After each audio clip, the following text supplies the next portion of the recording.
Hey everyone, I am Krachel Fulmer, your host, and excited to be here for another great week on the Un+alike podcast. I am joined by my co-host, Natalia Bonner. Welcome to our show.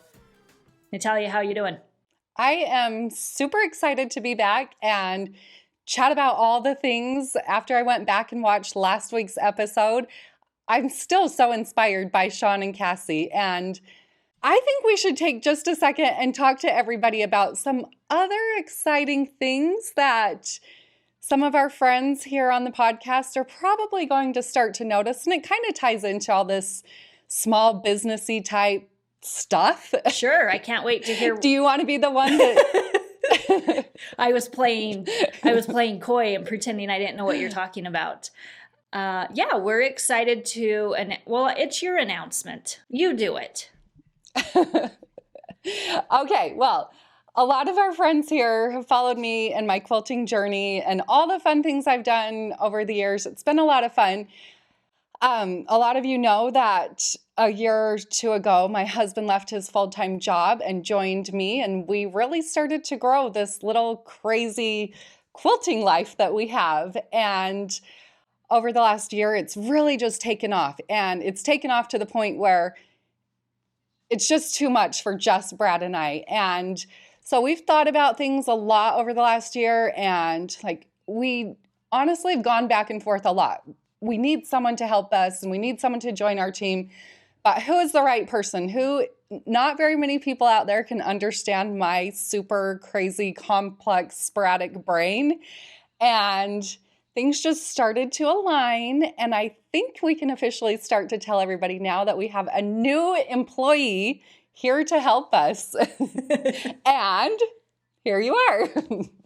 So Krachel is officially joining our team, and so we're really excited. It's going to include a lot more fun. We're going to be able to talk about our quilting a little bit more here on the podcast, but even kind of changing up the podcast a little bit more. And I think you're all really going to love the new things that are coming in 2021. And I think Krachel's excited. Tying it back to last week's episode and learning about the small business, I think that your eyes have really been open too during the last year, however long, just kind of watching and learning a little bit about my small business. What would you say? Yeah, absolutely. This is a conversation that goes back several months. We didn't come up with this idea overnight. And, as I've been talking with some of my coworkers that I'm getting ready to say goodbye to, I have let them know that this isn't something I just came up with. This is a conversation that has been a year in the making, but really I would say this is a conversation that has been close to 13 years in the making. And I'm going to go back to 2010. I have always worked in public relations, communications, and I can remember going on a family trip with you, and our family rented a house, and you and I ended up sharing a room. I think we each had a twin bed. I don't remember where Brad was. Maybe he had to work.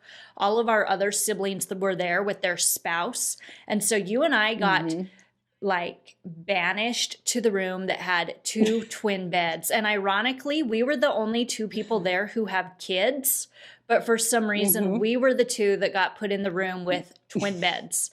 So I will never forget laying in bed that night and having a slumber party with my grown-up sister. But we shared a lot of back and forth, not just on this night. I do remember this night very vividly that we talked back and forth, and I would tell you all of the things that I was learning in my job about Facebook, this thing that's out there, and you can use it to advertise your business, and you should create a page. And I'm not saying that was my idea. You already had the vision, but we would lay there and we would just go back and forth. What about Twitter? Are you using Twitter? Well, you could send tweets out and talk about quilting, and oh yeah, I saw that tweet that you did. What if you do that? Oh, and what about linking it back to your blog?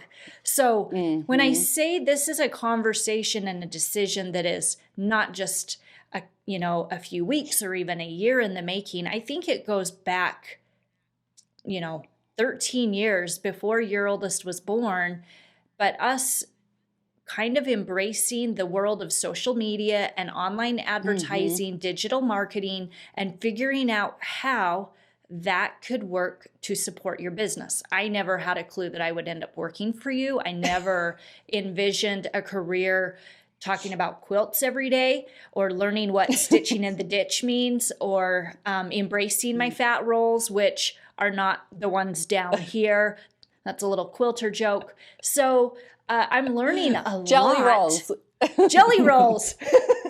Fat quarters. That's what I meant. So no, I'm really tickled. I think that's just it. When you talk about getting into your brain and understanding Natalia, I talked a lot about that this past year. Okay, so we know we can make the social media work. We know that we can improve on emails. I need to know how to understand your thought process. I need to understand what Natalia's thinking, so that when it's time to send an email, it becomes intuitive and I can just put into action what Natalia would be thinking. And that was kind of, well, here's our little insider business secret. That's where it started. Several months ago, you asked me to help you just with emails. And really at that point, it was just a proofreading role. Hey, do you want to give this a second set of eyes? And it kind of just evolved from there. Let's just add another layer to your crazy life story. And now you can take your Make-A-Wish experience, your Salvation Army experience, and add it to quilting. So yeah. I joked with Dustin the other day that we should both just quit our jobs and have babies and get a dog, because our kids are begging for a dog. And we're both like, heck no. But the baby thing is really stressing me out, because I'm old, and he kind of is pressuring me. And I've just like shared the biggest secret in the world, that that's something we're talking about. And I don't know what that answer is. So let me just put that out there. I don't know what that answer is, but so I joked about it and I said, all right, kind of like, let's run away from it all. Let's quit our jobs. Let's have a baby and get a dog. And now I'm like, we're both in our 40s and having midlife crises. So why not? Why not? My mother-in-law was 42 and she had baby number 9. So, hey, that's maybe so you can crazy. have another one. I feel like that's becoming more the normal. I want everybody listening and watching right now to comment below and let us know if you or someone you know, how about a close family member, a best girlfriend, if you or someone you know had a baby in your 40s, please tell me everything about it, because Dustin needs some peace of mind. Dustin's wife needs some peace of mind that this is something we can talk about. Don't ask me for advice, because I was done having babies like 9 years ago, but go for it. I thought I was too. Hey, no, I want to go back to, I know that when you guys made it official that Brad was going to quit his job, that was exciting and terrifying at the same time. And yes, I now understand and get that 100%, because a part of my story is that I've always been the breadwinner. I'll get into that, but no. So I've shared before that I've been married 3 times and have had some crazy reasons why. But in marriage number 1, I was supporting a spouse who was getting through school. So that was a natural. The wife will work. And that's when we started having children. And then as that marriage dissolved, of course, it became a necessity that I continue to work. And thank goodness, had an education and some work experience to fall back on. And so moving out of state and taking my kids across the country wasn't as scary as it could have been, because I had a job secured. And while we were saying goodbye to everything that we knew, our friends, our home, our schools, our work, our church, our neighborhood, our house, my little girl, Tenley, was born in Wisconsin, and at age 4.5, moved away from the only house she ever knew. And sure, you can say she was little, but she was little, and I was uprooting her from that. And kids move and they adapt. Well, sure, but they had no idea what was in store over the next couple of years. As I was saying, we ended up in our new situation and I'm carrying the family, which is myself and my kids. I remarried and remarried a wonderful man who, it turns out, had some severe health complications. And that marriage ended 8 months later when he passed away. Nobody ever thinks that they're going to be a widow when they are 39 years old. And that's not something you plan for. That's not something you can expect. But again, had I not had that education, that work experience to fall back on, I was a wreck. I was a nervous wreck. I was a disaster. There were many days when I thought to myself, this job is the only thing going for me right now, because at least when I show up to work, I have a little bit of a distraction and something to take my mind off of what's going on at home. And when I'm here for 8 hours a day, it feels normal. I wasn't normal. And when I was at work, I wasn't productive by any means, but at least I felt a little bit normal by being there. Yeah. And so my career, my jobs are something that I just hold on to and I like cling to, because they're kind of that one thing that has always been a stability for me. Having this opportunity to say goodbye to every job I've ever had that offered benefits, that offered all of that, to now come and work for a family business is a dream come true, but it's the scariest thing I've ever done. It is scary. You know, in the last episode when we talked to Shawn and Cassie, and we talked about, you know, the high and the excitement, like it's there.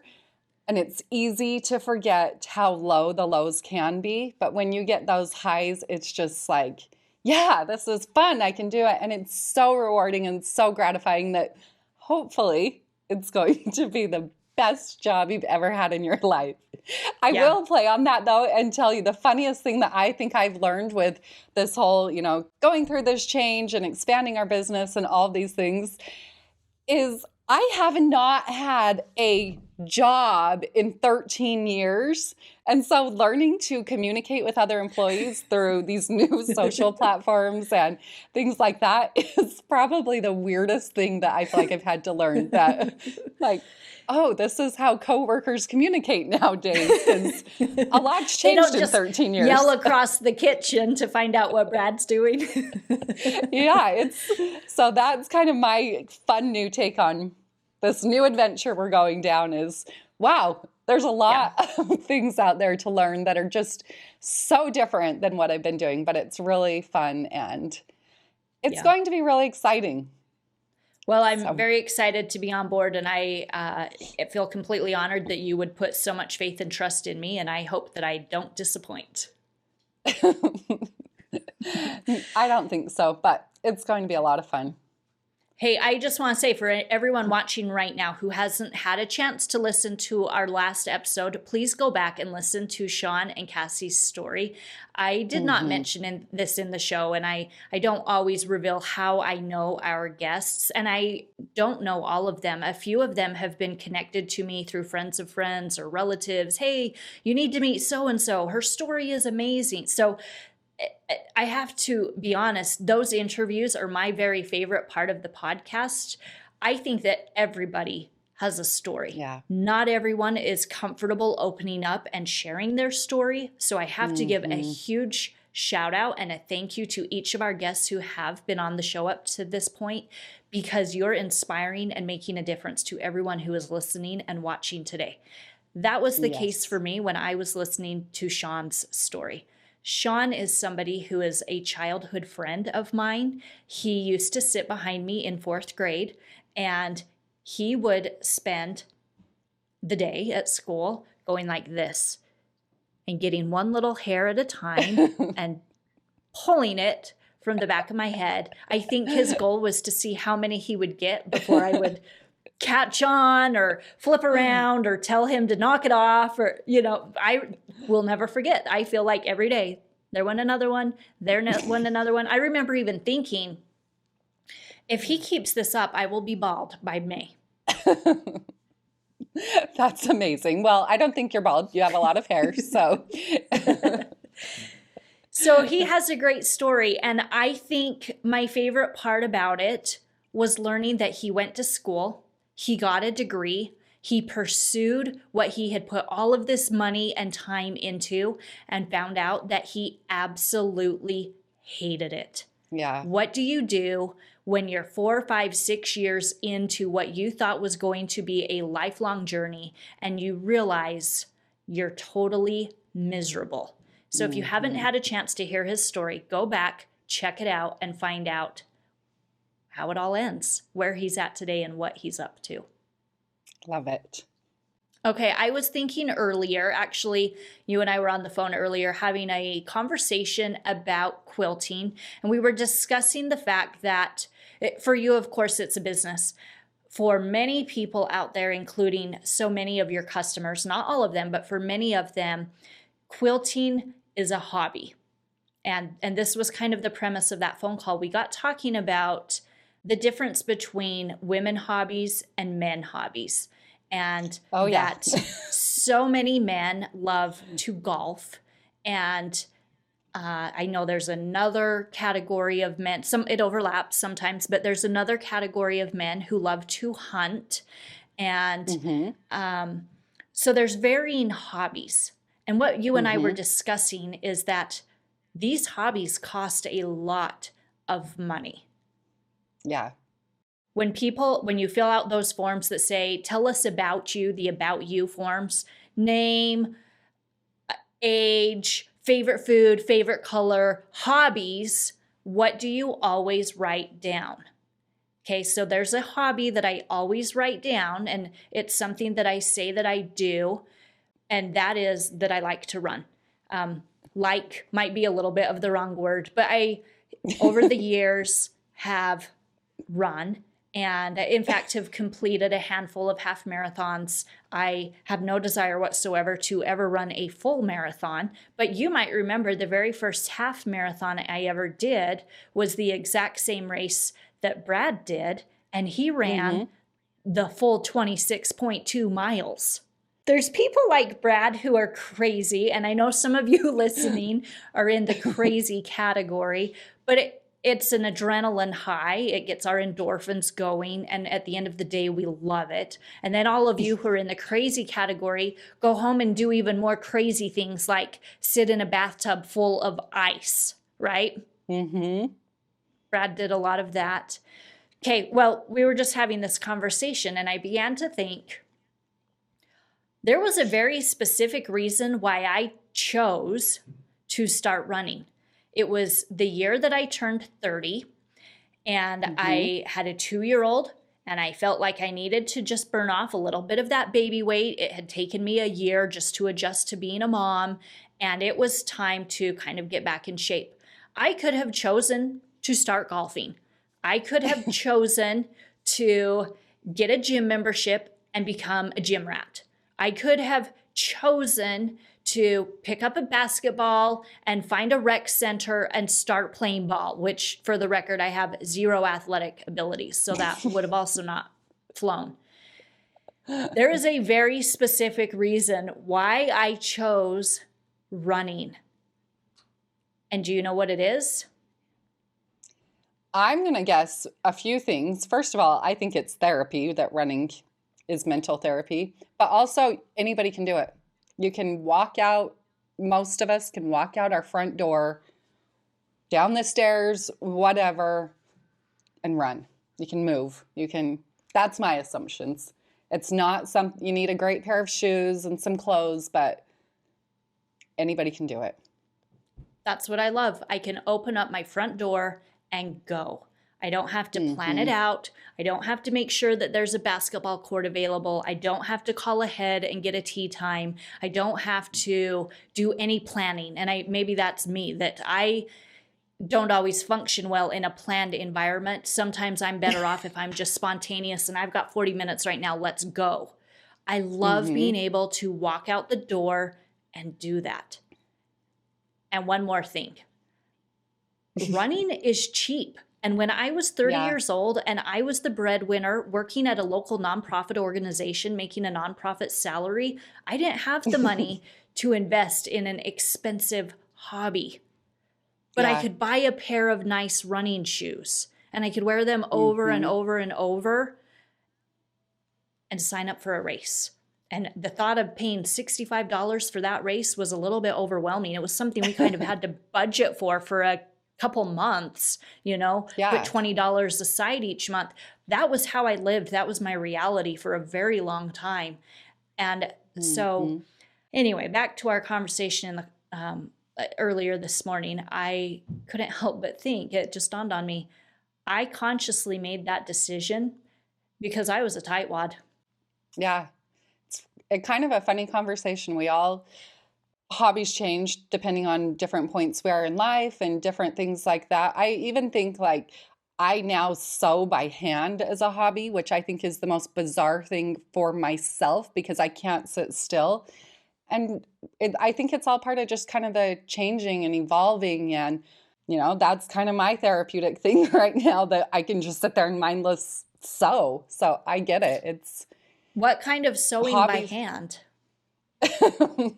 Someday I will share a picture of this quilt. The quilters that are following will know it's the Tula Nova quilt, and it's taken me a year. I'm probably about 1/1,000,000th of the way through this quilt, but Whoa. It's a hobby and it's something that I'm just currently enjoying. So I get it. It's a slow and steady. It's something that you work at and enjoy. And when we were really little, there's it's something that falls in the sewing world. Everybody out there is going to yell at me for not remembering this. I don't remember what it's called. Cross stitching was something that you and I were introduced to. And I did enjoy cross stitching. I was really good at that. I think it's because you don't have to be creative. So people like me who need a lot of hand holding can see the assigned colors and go fill out the assigned blocks. But then look at this pretty project that we have when we're all done. Yeah. And I was actually pretty good at that. But there was one other thing that we did. So you get those plastic grids and you cut them into shapes, and then you use yarn to just literally go through the holes. And I remember us making little kind of like, they look like little schoolhouses or something. I would love for someone to comment and tell us what this is called.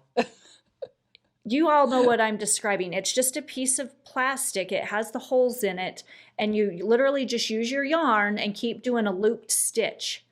And there was a phase in our life, well, I'm not exaggerating, I bet we were 8 and 5 years old.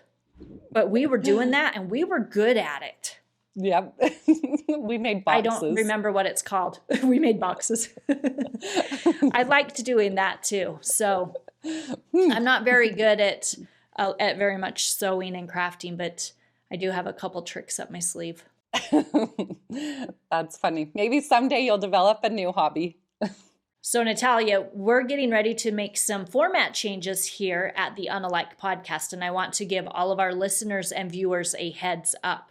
You and I have talked about our time, and we've also talked about the time of our listeners, and we recognize that sometimes it's hard to fit in a full hour to sit down and listen to the show. Even for you and I, sometimes it's hard to find a full hour to sit down and record.